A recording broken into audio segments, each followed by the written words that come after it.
ये कोई आम लड़ाई नहीं थी। ये जंग थी सच्चाई और झूठ, इंसाफ और जुल्म, रोशनी और अंधेरे के बीच। करबला की तपती रेत पर वो कुर्बानी दी गई जिसकी मिसाल पूरी इंसानियत में नहीं मिलती। पैगंबर मोहम्मद ने फरमाया था, हसन और हुसैन जन्नत के नौजवानों के सरदार हैं। हजरत इमाम हुसैन पैगंबर के नाती, हजरत अली और हजरत फातिमा के बेटे थे। आप बचपन से ही रसूलुल्लाह के बहुत करीब थे। जब पैगंबर का इंतकाल हुआ तो खिलाफत राशिदा का दौर शुरू हुआ। हजरत अब्बू बकर, हजरत उमर, हजरत उस्मान और फिर हजरत अली ने खिलाफत संभाली। फिर हजरत अली को कूफा में शहीद कर दिया गया। इसके बाद हजरत इमाम हसन खलीफा बने, लेकिन उम्मत की एकता और खून खराबे को रोकने के लिए उन्होंने अमीर मुआविया रजी अल्लाहु अन्हु से सुलह कर ली। सुलह की शर्त थी कि उनके बाद खिलाफत फिर से शूरा मशवरे से तय की जाएगी। वक्त गुजरता गया और जब अमीर मुआविया का इंतकाल हुआ तो उनके बेटे यजीद बिन मुआविया ने खिलाफत संभाल ली। यजीद ने तमाम गवर्नरों को हुक्म दिया कि लोगों से उसकी बैत, वफादारी की कसम ली जाए, खासकर इमाम हुसैन से। मदीना के गवर्नर ने इमाम हुसैन को बुलाकर यजीद की बैत का मुतालबा किया, मगर इमाम ने साफ इनकार कर दिया। इमाम हुसैन ने फरमाया, मेरे जैसा शख्स यजीद जैसे की बैत नहीं कर सकता, क्योंकि यजीद का किरदार, उसका हुक्म चलाने का तरीका, उसका दीन से दूर होना, सब कुछ इस्लाम की असल रूह के खिलाफ था। इमाम हुसैन ने मदीना छोड़ दिया और मक्का शरीफ तशरीफ ले गए। वहां उन्हें कूफा से हजारों खत आए जिनमें लोगों ने लिखा, आइए मौला, हम आपके साथ हैं, आप हक पर हैं, हम यजीद की हुकूमत से तंग आ चुके हैं। इमाम हुसैन ने पहले खुद कूफा नहीं गए, बल्कि अपने सफीर हजरत मुस्लिम बिन अकील को भेजा। हजरत मुस्लिम के साथ शुरू में हजारों लोग थे, लेकिन जब यजीद ने कूफा में इब्न ज़ियाद को गवर्नर बनाकर भेजा तो उसने लोगों पर जुल्म ढाना शुरू कर दिया। लोग डर गए। हजरत मुस्लिम बिन अकील को धोखे से शहीद कर दिया गया। अब इमाम हुसैन कूफा की तरफ रवाना हो चुके थे और रास्ते में उन्हें हजरत मुस्लिम की शहादत की खबर मिली।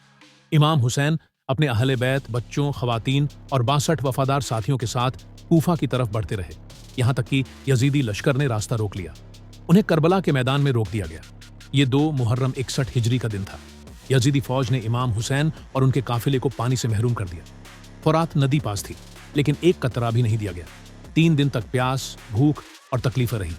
छोटे बच्चे पानी मांगते रहे, औरतों के होंठ सूख गए और इमाम हुसैन अल्लाह से सब्र और हिदायत की दुआ करते रहे। 9 मुहर्रम की रात इमाम हुसैन ने चिराग बुझवा दिया और अपने साथियों से फरमाया, कल खून बहेगा, तुम में से जो जाना चाहे जा सकता है। मगर कोई नहीं गया। हर सहाबी, हर गुलाम, हर नौजवान बोल उठा, हम आपके साथ जिएंगे, आपके साथ मरेंगे। 10 मुहर्रम यौम ए आशूरा का दिन आ गया। नमाज ए फजर अदा हुई। इमाम हुसैन ने आखिरी बार दुश्मनों को हक की दावत दी, मगर यजीदी लश्कर ने इनकार कर दिया। फिर एक एक करके वफादारान हुसैन शहीद होने लगे। सबसे पहले हजरत अली अकबर मैदान में उठे। उन्होंने बहादुरी से लड़ते हुए शहादत पाई। फिर हजरत कासिम, हजरत हबीब, हजरत जुहैर और बाकी साथी। फिर हजरत अब्बास जो अलमदार थे, वो फौरात तक पहुंचे, पानी लिया, लेकिन खुद नहीं पिया। वापस आते हुए दोनों बाजू काट दिए गए और वो शहीद हो गए। फिर इमाम हुसैन ने 6 महीने के अली असगर को उठाया।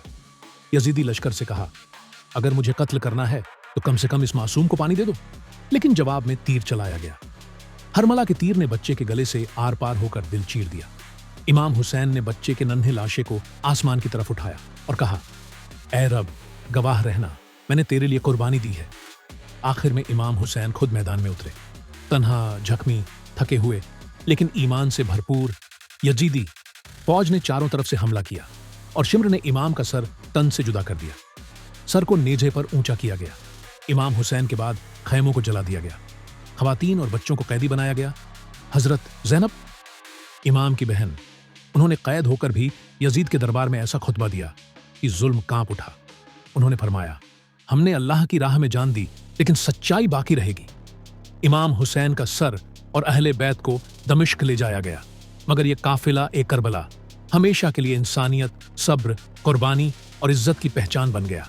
ये थी करबला, ये थी हुसैनियत, ये था वो पैगाम जो आज भी जिंदा है।